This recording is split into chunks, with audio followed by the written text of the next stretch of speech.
যে বিয়ে শাদীর অনুষ্ঠানগুলো, এটা কি মুসলমানদের বিয়ে শাদী হচ্ছে? গত জুমায় তো আমি এটা আলোচনা করেছিলাম। মেয়েরে সাজায় আয়না ইয়ার উপরে বসায় দেয় সবার সামনে। এটা কি, কই পাইছেন আপনারা এগুলো? কিসের সভ্যতা এটা? কিসের সমাজ এটা?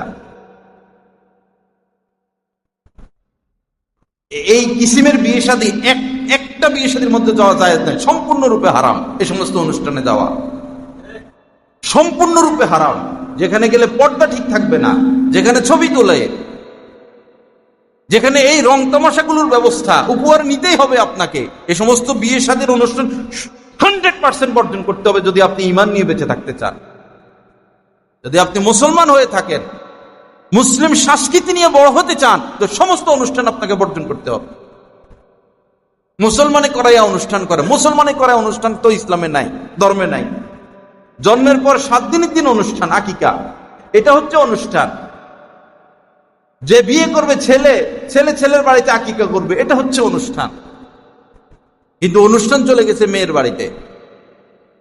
মেয়ের বাড়িতে বিয়ে শাদীর দিন, বিয়ের দিন মেয়ের বাড়িতে যে কোনো ধরনের অনুষ্ঠান নিষেধ, যে কোনো ধরনের খাওয়া দাওয়া নিষেধ। এত সহজ করছে ইসলাম আমাদের জন্য। আমার সাথে যারা তাল্লুক রাখে আলেম ওলামা, বিশেষ করে আমাদের জামালুস সুন্নাহর ওস্তাদ যারা, তাদের সবার বিবাহ আমার মাধ্যমে হয়। বিয়ের দিন কোনো খাওয়া দাওয়া নাই, আপনারা খবর নিয়ে দেখেন।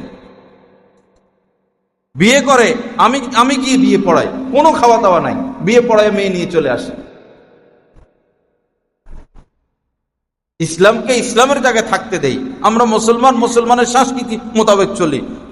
বিধর্মীদের সংস্কৃতি নিয়ে টানাটানি করবেন, শান্তি পাবেন না, সুখ পাবেন না। হ্যাঁ, যদি এমন হয় ছেলে বহু দূর থেকে আসছে, সেই ঢাকার ছেলে বৈরবে বিয়ে করছে, সফরের দূরত্ব এরকম দূর থেকে আসে, তখন তো তারা মুসাফির, তাদের জন্য খাবার দাবার ব্যবস্থা করা জরুরি। কিন্তু পাশাপাশি ও এরকম হইলে বিয়েটা এমন সময়, পাত্র এমন সময় আসবে যখন খাওয়ার টাইম না, খাইয়ে দাইয়ে আসবে। চালু করেন না সমাজের মধ্যে ধর্মকে, সুন্নতকে, রাসূলের রীতিনীতিকে। যারাই জিজ্ঞেস করি আসেন না কেন, জুমা দেখি না কেন, দাওয়াতে যাওয়া, এই দাওয়াতে যাওয়া জায়েজ আছে? দাওয়াতে গিয়ে ইমান যদি 20% ইমান নিয়ে আপনি দাওয়াত খেতে যান, ফিরে আসার সময় 5% থাকে। যে বিয়ে শাদীর অনুষ্ঠানগুলোতে আমরা যাই, যদি আপনি 30% ইমানের অধিকারী হয়ে থাকেন, 30% ইমান নিয়ে যাইয়া ফিরের সময় 10% থাকে।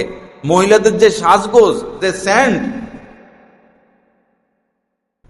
সবারই তো মন খারাপ হবে যখন মেয়েটা যদি সুন্দরী হয়, সাজায় গোজায় বসে থাকে।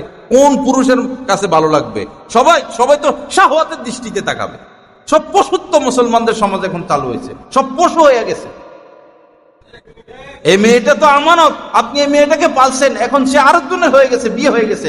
সে কিরকম পশুর বাচ্চা যে তার স্ত্রীকে সাজাইয়া গোজাইয়া মানুষের সামনে পেশ করে? পশুত্ব চালু করছি আমরা সমাজের মধ্যে। এগুলা মোবাইলে বিয়ে, এত তাড়াহুড়া কেন? এত পাগল হয়েছেন কেন? কিসের মোবাইলে বিবাহ? যত মোবাইলে বিবাহ, সমস্ত মোবাইলে বিবাহের মধ্যে ঘুমর আছে। আপনারা খবর নিয়ে দেখেন, হয় ছেলের মধ্যে সমস্যা অথবা মেয়ের মধ্যে সমস্যা। ঘুমরওয়ালা বিবাহ গুলোই মোবাইলের মধ্যে সংগঠিত হয়। একটা বিয়ে হয় মোবাইলে, যারা আপনারা বিয়ে পড়ান, তাই তো পাগল হয়েছেন কেন? বিয়ে ছেলে আসো, ছেলেকে দেখেন, ছেলে মেয়েকে দেখো, খোঁজখবর নেন, দিন দেখেন, ধর্ম দেখেন, উঠা বসা দেখেন, চলাফেরা দেখেন, চাল চলন দেখেন, এরপরে বিয়ে শাদীর দিকে আগান। এত পাগল কেন? এত পাগল হয়েছি কেন আমরা বিয়ে দেওয়ার জন্য? মোবাইলে বিয়ে, কিসের মোবাইলে বিয়ে? কোন একটা কাজ ধর্ম মোতাবেক, সুন্নত মোতাবেক আমরা করি না। পরে পরে পরে সারা জীবন কান্নাকাটি, দুঃখ কষ্ট, মুসিবত। আপনি আপনার পায়ে কুড়াল মারলে তো কান্নাকাটি করবেন না? মুসিবত গ্রহণ করবেন না তো কি করবেন? আপনি তো আপনাকে শেষ করলেন।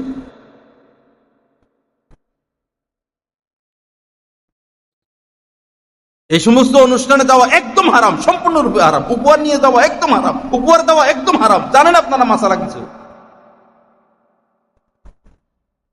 মুসলমান খতনা করানোর পরে কোনো অনুষ্ঠান নাই শরীয়তে। খতনা করানোর পরে কোনো অনুষ্ঠান নাই, এটা বেদাত, এটা বর্জন করতে হবে অবশ্যই। ম্যারেজ ডে বলতে ইসলামে কিছু নাই। এটা চরিত্র নষ্টের একটা পায়তারা। স্বামীর সাথে মন কালাকালি, স্বামী বাসা আসবে, একটা স্ত্রী সাইজা গুজে প্রস্তুতি নিয়ে থাকে ঘরের মধ্যে যে আমার স্বামী ঘরে আসতেছে, আমি একটু সেজে গুজি থাকি, আমি বই পরিষ্কার থাকি, আমি একটু সাজগোজ করি। একটা মহিলা স্বামীর জন্য এরকম অপেক্ষমান থাকে না। কিন্তু যেদিন ওই ম্যারেজ ডেতে যাবে, বিয়ের অনুষ্ঠানে যাবে, পর পুরুষের সামনে যাবে, ওই দিন উনার সাজের উপরে সাজ, ওই দিন সাজের উপরে সাজ। সাজ তো স্বামীর জন্য, পরিষ্কার পরিচ্ছন্নতা স্বামীর জন্য, তার রূপ লাবণ্য স্বামীর জন্য, তার হাসি তামাশা আনন্দ স্বামীর জন্য। কিন্তু এটা হয়ে গেছে পর পুরুষের জন্য। মেয়েরা কি শিখে, কি শিক্ষা দিই আমরা মেয়েদেরকে? স্কুলে 1 থেকে বিএ পাস করলে সে সংসার করার মতো কি শিখলো? এখানে কি আছে যে এতগুলো বই পুস্তক পড়ে মেয়েরা ছেলেরা সংসার সে করবে, যে এখানে কি কি লেখা আছে, কি শিক্ষা আছে, কি উপদেশ আছে এখানের মধ্যে? যে স্বামীর সাথে আমার আচার আচরণ এমন হবে, স্বামীর সাথে আমার ব্যবহার এমন হবে, আমার দিন এমন রাত এমন, আমার শাশুড়ির সাথে আমার আচার আচরণ এমন, আমার শ্বশুরের সাথে আমার ব্যবহার এমন, আমি শ্বশুর বাড়িতে এই নিয়মে থাকবো, আমার পাকশাক এমন, আমার ঘর এমন, আমার ছেলে মেয়ে এমন। কি শিখাই কি আমরা ছেলে মেয়েদেরকে? কি শিক্ষা দিই আমরা?